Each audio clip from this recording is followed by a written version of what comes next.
आज मेरे सपने में कन्हैया आए। किशोरी जी ने कहा, बोले क्या कहा? आज मेरे सपने में कन्हैया आए तो देखा कि मैं मटकी लेकर के दही की जा रही थी, तो आवाज लगाई, गोपी मोकू ने एक माखन दे दे, मोकू ने एक दही दे दे। मैंने मना कर दी तो पत्थर मार दियो मटकी में, मटकी फूट गई। मैं बाकू पकड़वे के ताई दौड़ी तो मेरी आंख खुल गई।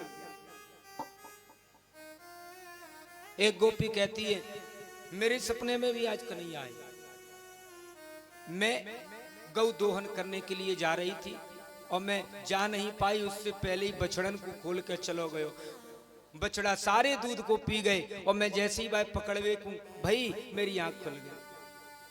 तीसरी गोपी कहती, किशोरी जी ये बताओ, क्या आपके सपने में कन्हैया नहीं आते? किशोरी जी के नेत्र सजल हो गए। किशोरी जी कहती हैं, गोपियों स्वप्ने पश्यन्ति या कांता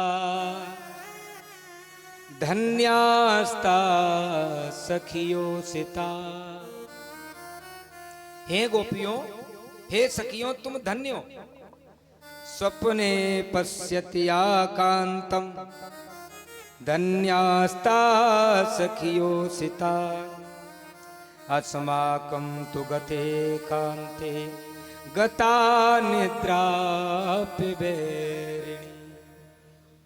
गोपियों तुम धन्य हो, जिस दिन से कन्हैया गए हैं। तुम्हारे सपने में कन्हैया आते हैं, पर जिस दिन से कन्हैया छोड़ के गए हो ना, बाद दिन से मोकू तो नींद भी नहीं आती है। तो नींद नहीं आएगी तो सपना कहां से आएगा? तुम धन्य हो जो तुम्हारे सपने में कन्हैया आता है।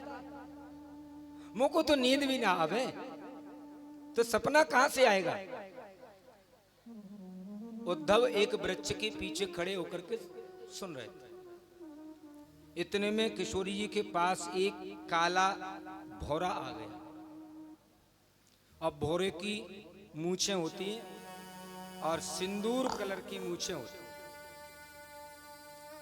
भौरा आया, किशोरी जी के चरणों के पास आया तो भौरे से वार्तालाप कर रही है, दूर चलो, यहां से चलो, निकलो।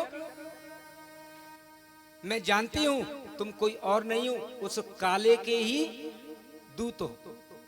वो भी काला है, तू भी काला है।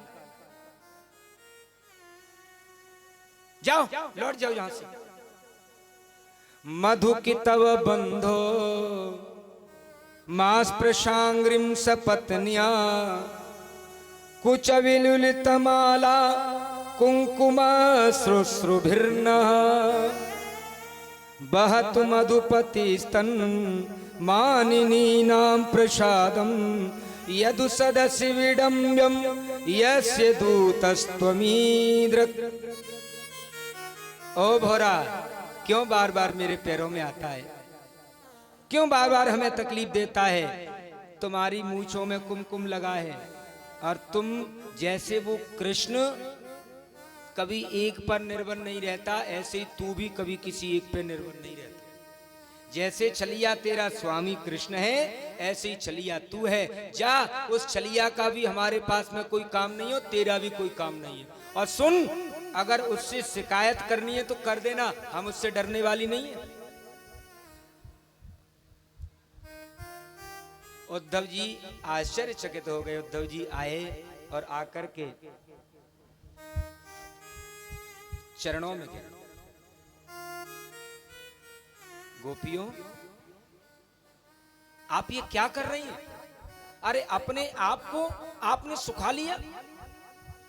अरे वो ब्रह्म है और ब्रह्म को कभी किसी की याद नहीं आती। ब्रह्म की तो चरणों में मन लगाया जाता है।